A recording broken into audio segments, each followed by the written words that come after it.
Yes, Ka So, Steven. Steven, yung Magandang paunang umaga. pagbati po ninyo, naririnig po ba niyo kami, Ka Steven? Si Ka Eric po ito. Ay, You can have now ng pagbati mo, Ka Steven, sa kababayan natin. At nagagala kami na makasama ka with General Parlade, Yusek Badoy, and Miss Ina dito sa Laban Kasama ang Bayan. Go ahead, Steven, sa pangbungad na mensahe mo sa ating mga kababayan. okay po. So, good morning, everyone. Ako po si Daniel Castillo, aka Steven, former political instructor ng Guerrilla Front 55, kung saan nanggaling din po si Kamarikit. Then, nung na-deploy na si Kamarikit sa 52, ako yung naging secretary ng Guerrilla Front 55. And then I was also a former member of Anak Bayan in the school where I studied in Manila, which is UP, Diliman. So Anak Bayan ako dun noong 2014 until I decided to join the New People's Army in 2017. No, Yeah. Then in 2017, nandun na ako sa Bukidnon. No, so eventually naging political instructor, then secretary din, until I surrendered and returned to the folds of the government last September 2020. Oh, very recent ito, Miss Recent na yan. Ina. Oo. I will give muna yung interaction kay Yusek Lorin at kay General Parlade, pero nakikita ko yung sarili mo sa'yo, Steven, yung panahon na yan. Ako na-recruit 18 years old eh. Umalis ako, mag-40 years old. Ang tagal. Pero matagal-tagal na yun, Steven. That was 1989 hanggang 2010. Pareho tayo ng pinanggalingan. In fact, sinabi ko nga kahapon kay kasamang Marikit, kami po ang founding leaders ng Anak Bayan. November 30, 1998 namin yan itinayo. Si Apo Alvarez, si Renato Reyes, at marami pa dyan sa may isang paaralan sa Payatas, Quezon City. Diyan sa may unahan ng Litex. Ganon din ang naging buhay ko.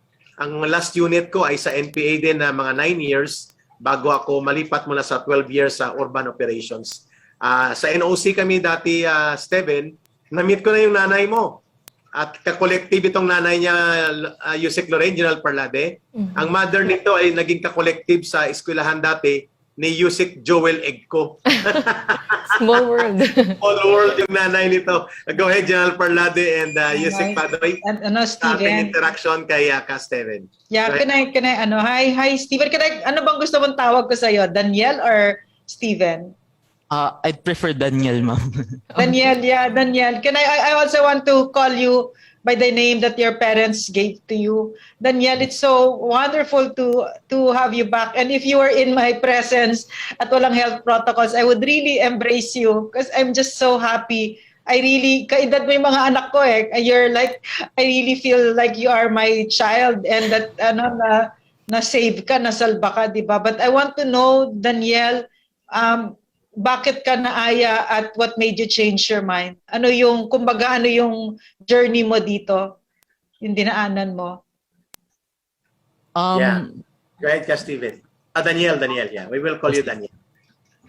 To be honest, at first, I was really not yet that resolved with returning to the folds of the government. However, when I was still inside the unit, I knew that my mother had contacts with the military. So, yeah, through my mother, napagaan yung loob ko. Then, she didn't convince me, but she assured me that if ever I decided to go down from the mountains and go back home, that the military would help me and that they wouldn't, they wouldn't do bad things to me. No, so I was really grateful that the military treated me well and that, they helped me in my current situation. No? So back then, what I was trying to achieve was that, I just wanted to go home. I didn't want to help the military. Pero ngayon, na-realize ko na I think the government and the AFP are doing are doing good things for the people and that I want to help them in their programs. Ayos.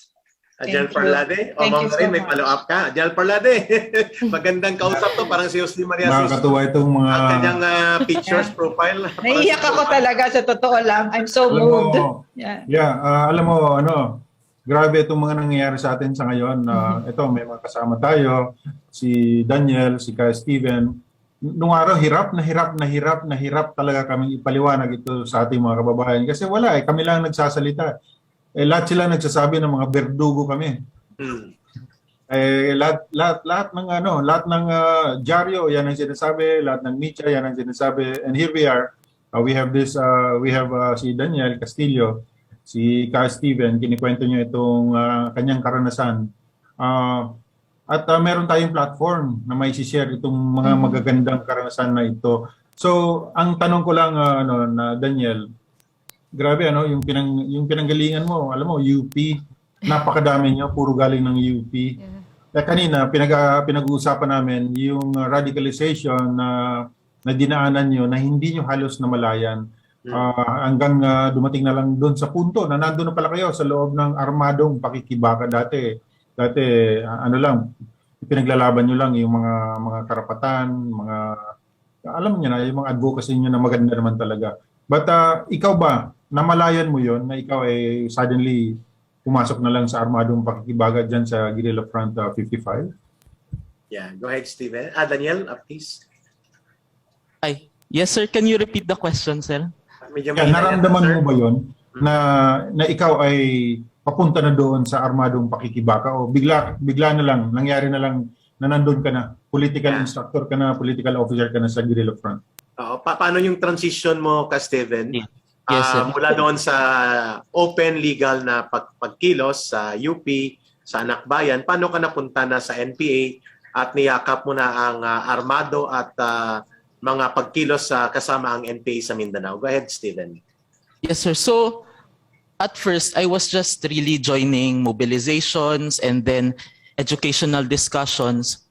And then, suddenly, I find myself really agitated with all the issues that was happening. No, so back then, during the time of Pinoy 2014 to 2015, there were a lot of issues regarding farmers' rights, and workers' rights as well. So that's why I joined several immersions then. And then eventually I realized that I was really committed to the organization and to the revolution, that I really left my studies na. So I wasn't attending classes, I wasn't doing well with my academics until come fourth year, when the year that I was supposed to graduate, I left the university, because I was programmed by the party for a revolutionary integration here in Mindanao. Okay. So at first, my contract was like 6 months only, but then a few weeks inside the unit, parang napamahal na rin ako dun sa mga IPs, napamahal na din ako dun sa mga masa na nandun. So I realized na I don't want to get back to the university and finish my studies. Might as well become become a professional here in the countryside. So that was my inspiration back then, to become a revolutionary professional, as it was imbibed in our ideology. Tama. Yun, tawag natin dyan, Daniel, sa ating lingwahe, professional proletarian revolutionary, no? Nagpo-full time tayo kasi yun ang tamang paningin natin. Pero may binanggit ka, Steven, no, na hindi ka pa nag-decide until nagkaroon ka ng integration na 6 na buwan. So, General Parladi, Ma'am Lorraine, makikita niyo yung paglalakbay ni Steven. Magkapareho sa paglalakbay ni Marikit. Mula doon sa pag-oorganisa nila sa mga schools and universities gamit ang mga front organization, sila ay talagang systematic kong dinedevelop at iniuugnay sa armado so that magiging malapit sa puso namin, ang armado, kailangan ma-expose, ma-integrate kami doon at nakatulong nga kay Steven yon na yakapin ang armadong pagkilos. Steven, sa tanong namin ni Ma'am Lorraine at ni General Parladi, gusto naming marinig sa iyong personal na karanasan. Ano ang mga naging kahirapan, challenges na hinarap ninyo nila Mariket nang magkakasama kayo at paano ito nakapagbigay ng pag-aalangan sa iyong desisyon na magpapatuloy sa armadong pagkilos and later on yakapin mo ang isang desisyon na babalik loob ka sa pamilya mo at yakapin ang kapayapaan. Go ahead, Steven. Well, joining the movement was really taxing on my physical, emotional, and mental well-being. Coming from the YS movement, I had a really romanticized view of the NPA, wherein everyone's really in for it to serve the people. But then later on, I was disappointed because I realized that inside people were also pushing for their personal interest and not really for the interest of some other people. There are some cadres who were really genuine with their principles, but there are also cadres that really went in there for their own personal interest. So that was like a very big disappointment for me inside the movement. Syempre, other things also, the usual sacrifices and hardships that we go through inside. I know Eric knows that we have scarcity of food, we walk day and night across municipalities and even provinces. I couldn't even count how many times I had near-death experiences inside, because mahulog ako sa bangin or maaksidente ako. And then I also had 7 encounters inside the unit. Luckily, I got out without a scratch. But I also lost some of my closest friends inside the revolution. So there was Kadindin, who has been with me ever since I first joined the unit, and then she died sa isang tactical offensive. And then Caromel, who was also Marikit's husband, who I think is a very good person and a very good friend to me. So that was very demoralizing for me, and I thought, ano pa ba yung katutunguhan nitong movement kung we put ourselves at risk every day. We don't know if tomorrow we'll die or not. We don't know if tomorrow I can still eat because we have no supply. So yeah, and I think the most disappointing for me is that the party really left us alone there in an expansion recovery area, left alone really to survive on our own and basically die. So I think the party has to admit their own mistakes too. So Daniel, maagaw ka lang ng konti, sir. Yes. Tama yung binabanggit ni Daniel I should tell him, anong nasa NOC ako, National Operational Command, the budget should be for the NPA platoon should be 50,000 naman, minimum. Hanggang 70,000 naman, all in na yun. Pero yung unit na pinanggalingan mo, Daniel, yung Southern Mindanao Regional Party Committee, milyones ang pumapasok na pondo dyan. General Parladi, almost half of the money from Mindanao na nakokotong at na-extort ng CPP, NPA, and yet nanggagaling sa Southern Mindanao region. And yet, sa kwento ni Daniel, gutom, hirap, walang pagkain, pinabayaan. Daniel, exactly my very own experience na hindi lang pala kurakot ang gobyerno na problema. Sa loob ng partido, grabe ang pangungurakot, Daniel. Tama ba? Yeah, Eric, bago sagutin mo yan, Steven, alam mo, 54,000 pala yun. Pero nung kinompute namin, on the average, 32,000 pesos per platoon. Per month. Ang lumalabas na nakwenta namin yan. Ilan yung pang sigarilyo, pang kape, pang asukal, pang asin, pang ulam. 32 to 34,000 pala, Eric. Ang totoo. Yeah.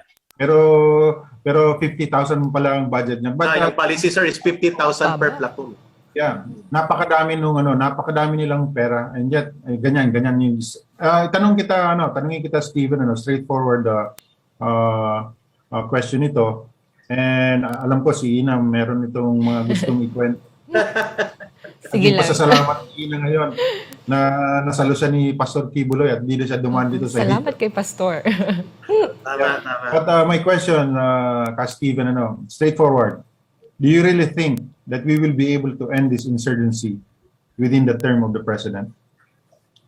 I think to set a deadline to defeat insurgency is possible, but at the same time, I think it's also ambitious. But if we really put the interests of the people in our hearts and in our mind and in the work that we do, I think nothing is impossible, really. It starts with good governance, and good governance respects the needs of the people. And with the government respecting the needs of the people, there would be no insurgency. Well said. Well said. Dituan mo. Daniel, I have a question. Ma'am Lorraine, ikaw. You're talking to Joe Masison, ha? Hindi. Daniel, Si I have a and si question. Yeah. Daniel, I'm curious, with all you're so young and you've been through so much, and my heart really goes out to you, diba? You've seen so much violence, diba? But my question, ang dami mong kahirapan dinaanan in your young life, and I'm really sorry that you had to go through all that. And I want to tell you that the government is fully cognizant of our role here in how this problem happened, and we take full responsibility for it. And it's really an opportunity for us to rebuild a country that's more in keeping with who we are and what we want, diba? Good governance, yung sinabi ko. But I'm really curious, Daniel, ano yung pananaw mo kay Joma Season? Well, after all of this, from this point of view, where he's living in a life of European splendor, and the people in the higher echelons of the CPP, NPA, NDF, who are living very comfortable lives, while thousands of the smallest na naloko nila maging NPA went through what you're going through, are going through what you went through. I'm curious about your thoughts now after having gained some distance away from it. September 2020 ka pa umalis. So I'm just Daniel, go curious. ahead. Daniel. Yeah. So inside, we were taught of a principle called simple living and arduous struggle.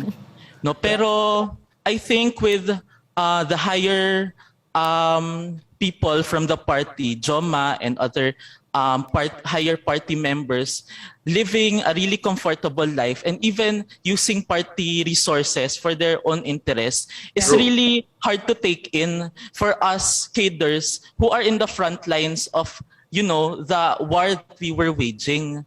No, because really we were left there to die with nothing, no support whatsoever, and it's really hard for us. So that's a very disappointing aspect of a party that themselves they think of themselves as very prestigious. They think they have moral ascendancy over many matters, but in fact they have no interest to the welfare of their members. They're just pushing for their own agenda, actually. They're just using you. Ginagamit lang ang mga taong bayan. Itong interview natin na magkakasunod kina Mariket, kina Daniel, very revealing ito, Sir Parlate. Yeah. Daniel, kung isusuma namin yung pag-uusap kahapon kay Mariket at sa'yo, yung unang factor ng pagbaba ninyo at pagkawala ng inyong high moral conviction sa paniniwala sa Marxismo, Leninismo at Maoismo ay ang failure mismo ng pamunuan ng partido. Ganon din ang sinabi ni Mariket, no? Namamatay, nagugutom ang unit, wala man lang assessment or consolidation na ipinagbibigay, pondo at mga suporta. At you were left on your own to die. Number 2, may binanggit siya, Daniel, gusto naming i-validate din sa'yo, na lumiliit yung suporta ng masa. Yung mga dating mass base, yung dating mga sonang guerrilla, lumiit at ang masa ay nag-aalangan ng yakapin ang marahas at armadong pagkilos ng CPP, NPA, NDF, kagaya ng binabanggit niya na kahirapan sa Paquebato District. Did you also experience similar situation, Daniel? Yes, that is very true. No, so much so that we don't even do political work among the masses anymore because all we do is hide from the military. That's all we do. No, since 2019, Yes. no, that's all we do. Run away, hide. No, we can never go to the sitios and the barrios to organize because of security considerations. So yeah, that is very true. Yeah. Well, very when you say security considerations, you mean the people who are driving you away. They will give you up to the military, to the AFP. Ganun ba yun? Is that what it means? Yeah, to some extent, that is very true as well. The people no longer accept you. Is that it? Yes. There were instances that, the people really shooed us away from their communities because they didn't want us there. So that was really hard for us. But, it happens every time. So I, as a political instructor, had to be really creative. But at the end of the day, my work was very futile because at the end of the day, we weren't able to really organize the masses there. Yeah, mabigat Okay. yung General Parladi, sir, Ma'am Yeah. Lorraine. Kasi ang trabaho ng political instructor, paki-describe mga Daniel at para marinig nila na mabigat yan sa murang edad mo, ang responsibilidad na inatang sa iyo ng partido nila Joe Masison at ng pamunuan ng Central Committee. What do you do to keep the morale of the unit as a political instructor and your responsibility about that in times of hardship and difficulties? Go ahead, Daniel. Yeah, I was a political instructor and at the same time secretary when I was 21 years old. So at a very young age, I was burdened with such a huge responsibility. Pero at that time, masikhay pa naman ako sa pagkilos ko, and that time also I was very inspired still by the masses. So I really had to push through.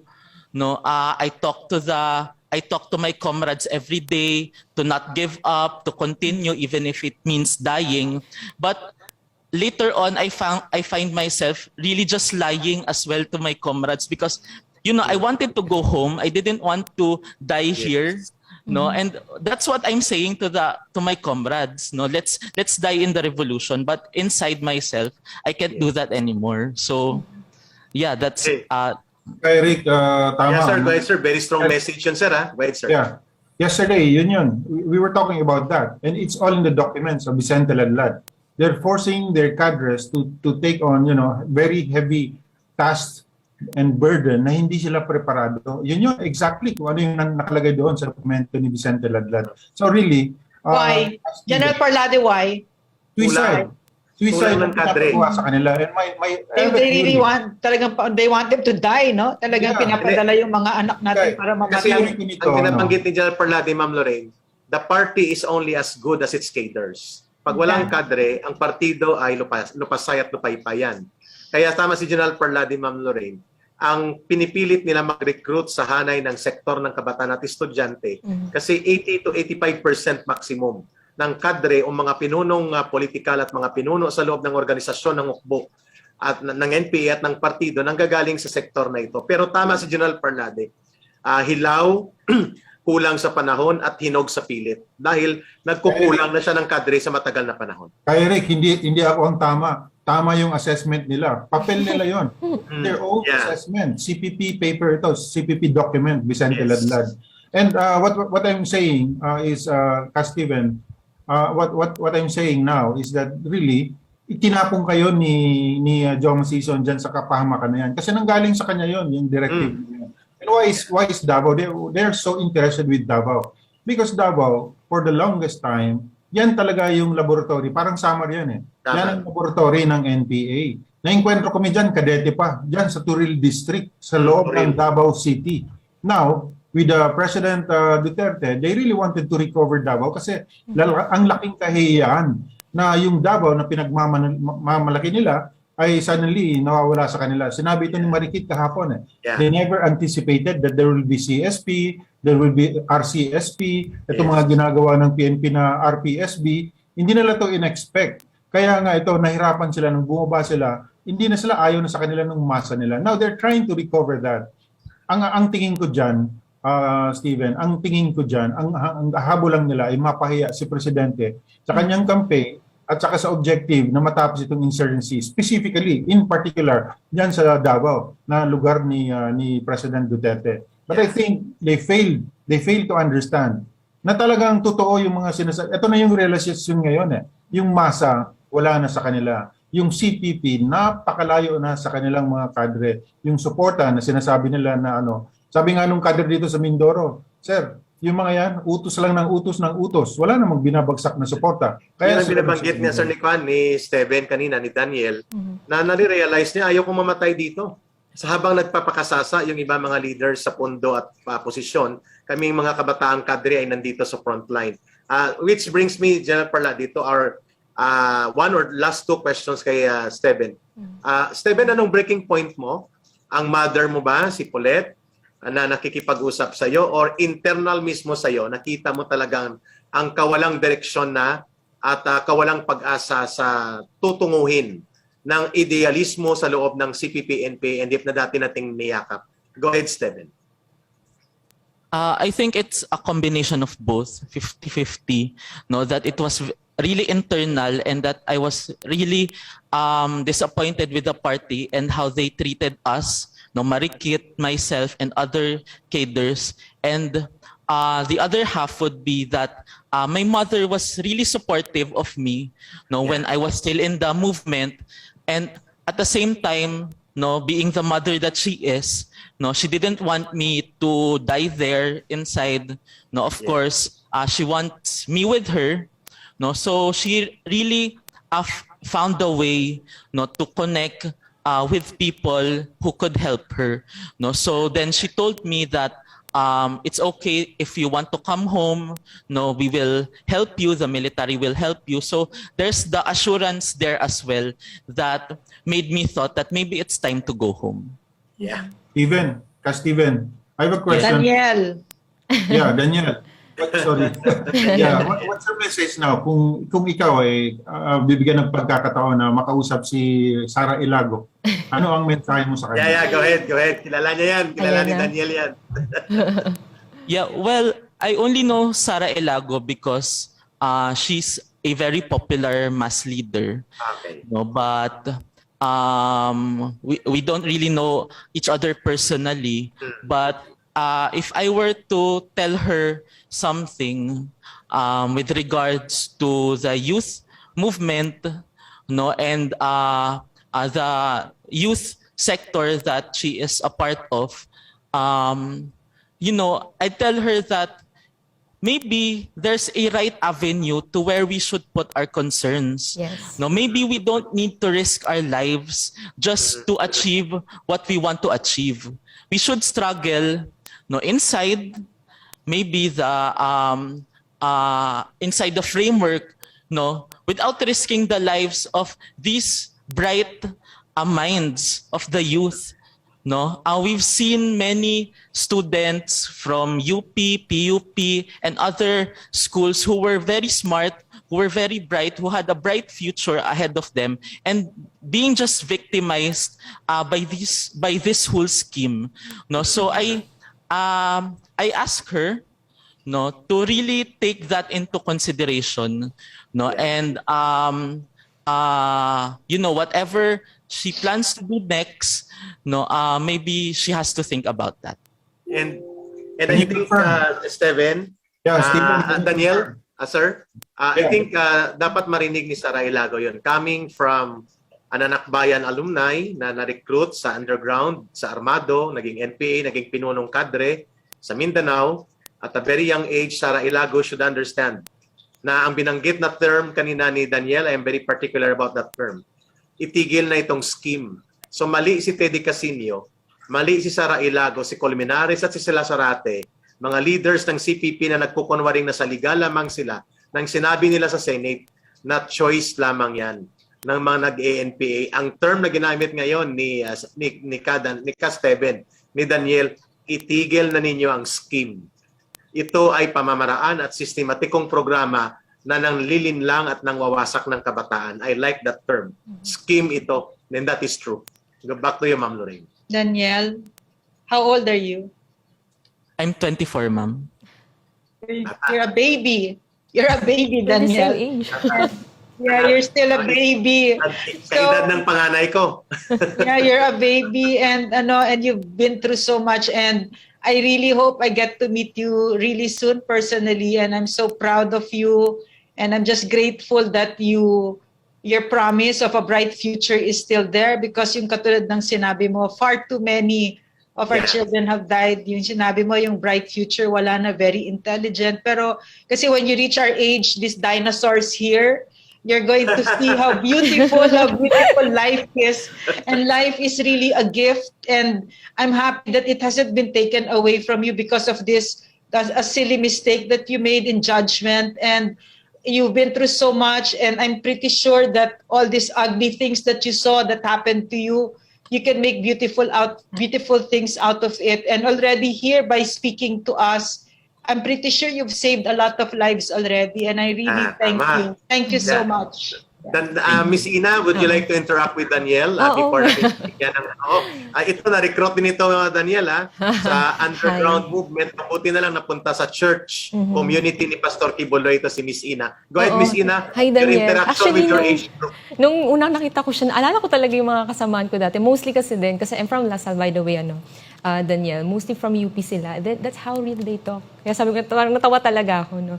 So, una sa lahat, congratulations, no? So, it's, in 2017, nung ako'y na-recruit sa Anak Bayan din KM, no? Latter part. So, naging mabilis yung, ko din paglago ko din. Pero, mabilis din yung naging disappointment ko. Kasi kahit sa sektor ng kabataan, di ba? Yung pagbabato ng mga ideya natin dyan, tas immersions din. So, it's a combination of yung pagmamahal mo sa bayan, at the same time, sa mga kasamahan mo din.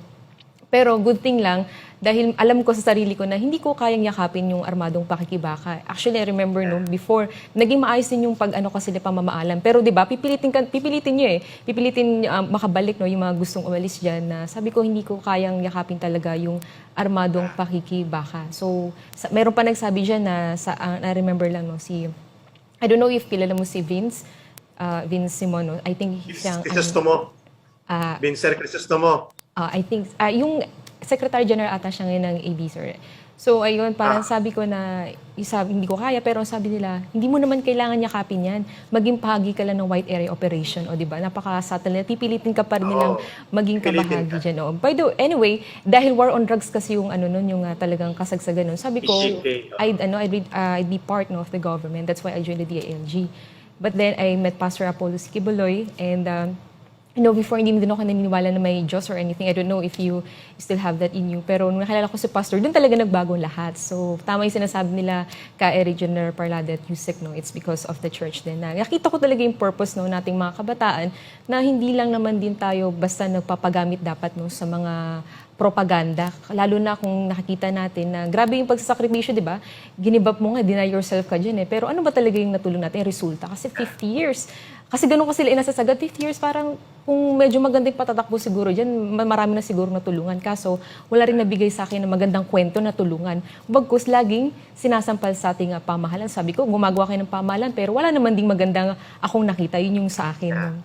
Anyway, ito na yung question ko sa'yo. Ito na yung question ko sa'yo. Tanungin ko lang muna si Daniel. Daniel, ano yung course mo pala sa UP nung inabot mo na mag-4th year bago ka mag-full-time sa Kanayunan?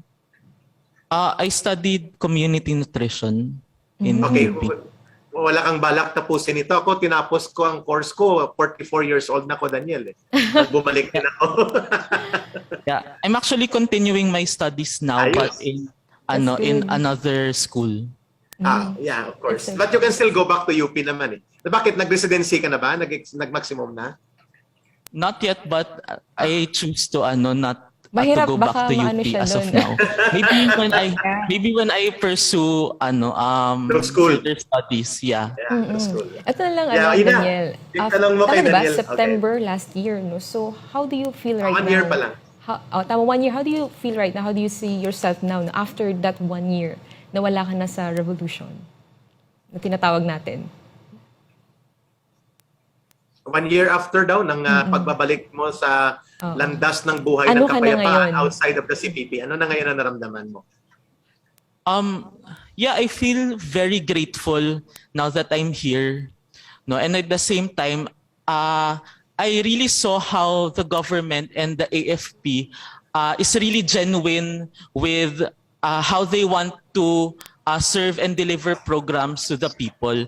Now with the barangay development program, for example, Yes. Yes. we deliver so much services in the barrios.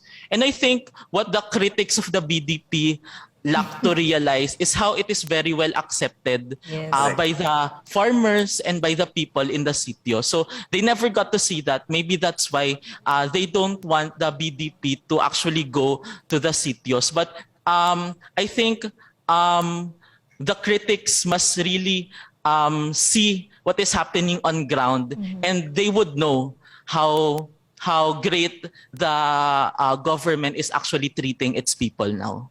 Very good. Can I say something, please? Yeah, go ahead, Yes, Ma'am Lorraine. yes, Yeah, can I say something to our two babies, the 24-year-olds? The reason kung bakit kayo nahikayat dyan ay kasi malaki ang puso nyo, totoo yung pagmamahal nyo, at yung capacity ninyo to love our country and to serve, that you would really actually give your life that way, di ba? Except that you gave it to the wrong person. You gave your love to the wrong person, di ba? I keep going back to that metaphor, di ba? But your love for your country is still there. It's still there, di ba? And, Oh, hindi and nawawala. with everything that you've been through, Danielle and Ina, talagang mas lumalim pa yan. And so now you give your love to the correct person, di ba? Correct. Na hindi masasayang, hindi yung person na iiwanan ka para mamatay ka, di ba? Yeah. Para makapag-tuition yung anak niya sa Europe, di ba? Yes. Ma'am Niloko Lorraine, yun lang ang tayo. binabanggit namin. Yeah, niloko. Daniel Parladi, yan ang binabanggit namin. Kami nila Daniel, kami nila Mariket, at iba pa mga kadre, pag nakakakita kami ng tiwaling tao sa gobyerno, nagtitrigger yan sa amin ng galit. Yeah. Dahil dyan kami nagsimula eh. Ayaw namin ng abusadong gobyerno, ayaw namin ng gobyernong pabaya. Kaya kami nandito para tutulungan namin ng gobyerno na huwag maging pabaya at huwag maging abusado. Kaya it took me a while din kasi 'di ba galing kayo medyo against ka kay Duterte. No? And Pastor is very close to President Duterte. So it took me a while na talagang, with constant prayer and everything. Tas hanggang sa ikaw mismo natin. And I fell in love really with the Duterte administration because of also the guidance. I'll tell you, Ina, I'll tell you somebody else who's angrier than you about tiwaling gobyerno.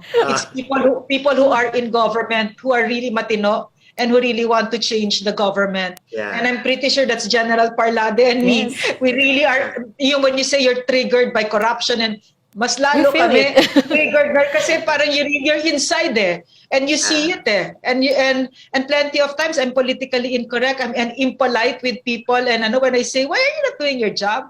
Diba? And I really hurt a lot of people, but I really don't care. That's the burden of your office. I don't care. I don't want to play nice because so many of our people have already gotten hurt because of your incompetence and your corruption. So plenty of us. So I'm happy that I'm grateful to the CPP, NPA, NDF, honestly, kasi binibigyan tayo ng pagkakataon i-rebuild ang ating bansa at ang ating gobyerno. Kasi kitang-kita, pinapakita talaga nila kung nasan absent ang gobyerno, nandun sila, di ba? Yeah. Ma'am Lorraine, for the last interaction, ibibigay natin kay General Parladi with Daniel before natin siya hingan, Miss Ina, ng kanyang mensahe sa mga kabataang Pilipino at sambayan ng mamamayang Pilipino. Go ahead, General Parladi.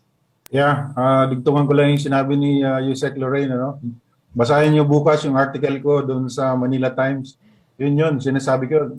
Never think that because we work in the government, we don't want to criticize the government. No. Yes. No. Kita niyo mo ang criticisms namin doon because we love this government. We love this. We want this government to succeed. Correct. And for us to be able to do that, kailangan open-minded tayo. Hindi po pwede yung sarado. Yung sarado yung pag-uutak natin. Ito yung sinasabi ni Daniel. Ito yung sinasabi ni Marikit. Dapat dito, ang puso mo ang tumataba, hindi yung ego. Yes. Hindi yung ego. Kasi ibang ibang usapan yun. Pag ego yung wala. Talagang yung gugustuhin mo na lang, magalit ka lang sa gobyerno, maglaban yung gusto mo, sa pamaraan na gusto mo, na hindi mo kinukonsider yung ibang aspeto, especially ang ating mga kababayan. So, yeah, thank you, Daniel, and we really need more people like you to be part Thank you, of this. Daniel. Kasi Buhay ka, Daniel. ang awayan dito Tunay na millennials, nagmamahal sa bayan. Salamat. millennials and Gen Z. And Daniel, Marikit, kayo And ang kailangan. General Parladi, Daniel delivered a very strong message today Daniel, gusto naming marinig yung mensahe mo sa mother mo, sa pamilya mo, sa mga kabataang Pilipino at sa buong sambayan na nakikinig sa iyo. You are the story today na nagmulat na naman ng buong puso at damdamin at isipan ng kabataan. We want to hear your message for them, message ng pagbangon at pagyakap sa buhay ng kapayapaan away from the life of terrorism and violence and bloodshed na ipinapakalat ng CPP, NPA, NDF na pinanggalingan natin. Go ahead, Daniel, you have the time now. Yeah, first of all, syempre, I'd like to thank my family for sticking with me after all that what had transpired for the past 3 years of me joining the movement. No, and then secondly, no, my message for the youth is that what we were fighting for still holds true. No, it is also true that we are still the pag-asa ng bayan, no, that we want to be. No, so if we want to be that pag-asa ng bayan, if we want to be that future, no, we have to realize that it's a long winding road ahead and that there are no shortcuts. No, and the armed revolution is sort of a shortcut. No, it's dangerous and sometimes it doesn't really lead to the path where you want to go. No, so might as well really exhaust your efforts in the path that you are probably and pretty much 100% sure of, and that is here, with the government, no, and whatever your dreams for your future, no, you can put yourself first. No, take care of yourself, just as what Marikit said. No, she had to put herself first because putting others' interests first than yours is really taxing on you, and it's really bad for your mental health. So whatever you want to achieve, put yourself first, and if you have the energy and the time to serve the country, then do so. Agree. Good. All right. Malinaw. Stephen. Daniel pala. Daniel, it's good to have you this morning with us. No? Sa different story ngayon. Medyo millennial kasi yung ating mga pinag-uusapan. At magaan, no? Magaan yung parang, ako rin ba mismo kasi natutuwa ako kasi sa sektor ng kabataan. Marami na rin mismo ang nagsasalita against sa kanila. No? Kaya totoo yung sabi mo na the fight continues. No? Kasi hindi lang naman sila yung may pagmamahal sa bayang ito. In fact, tayo talagang totoo kasi nasa katotohanan tayo, di ba? Nasa atin ang puso ngayon ng taong bayan. So, talaga, we've had our misadventures, kung yung main term or what. Pero, Ina. Yes, yung you said. pinabanggit namin ni Ina palagi, We were hindi mo misguided. kailangang pumatay ng kapwa Pilipino. Hindi mo kailangang pabagsakin ng gobyerno mo para mahalin mo ang bayan. Tama. Yes, you said. Isa lang yung kasiyahan ko ngayon na buhay si Daniel. Yes. And he will fulfill his promise. That's what I want. Yes, we may be in different I'm so field now, happy. Danielle, but our hearts are the same to serve our country, of course, for the benefit of the Filipino people. Can I wait? I'm sorry, I need to say this. Yes, Yusek. My heart really breaks. My heart really breaks every time I see photos of children or people your age who are buried or dead or they lie kasi namatay bilang NPA.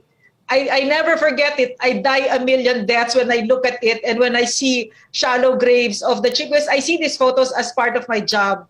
And to see you alive and to see you just having all of this, that's it. This is what makes our job really beautiful, and I'm really, really just happy, far more than my words can ever express, Danielle, that you're here, that you're in the land of the living, and that you're alive. That's what I want. That's all I want. Much that we would like to have you more with our program, but we will have another 2 kadre, Daniela, mga labor infiltrator, urban infiltrator na kagaya natin, nakakita ng liwanag sa pagpapanibagong buhay, makakasama namin after your interview and our segment break. Daniel, mabuhay ka. Give our best regards to your mom, to Pulet, and to your group na bumalik loob na dyan sa area ng Southern Mindanao region. Mabuhay kayo. Tayo ang natutulong sa good governance at ibabaon natin sa kasaysayan ng paglimot ng taong bayan ang mapangwasak na grupong pinanggalingan natin. Ang CPP, NPA, NDF, they do not deserve to represent the idealism and patriotism of our youth and our people. We must go on with the government for bringing good governance. Maraming salamat, Daniel. Mabuhay Thank ka. you, Daniel. Thank you, Daniel. Ayo, ayo.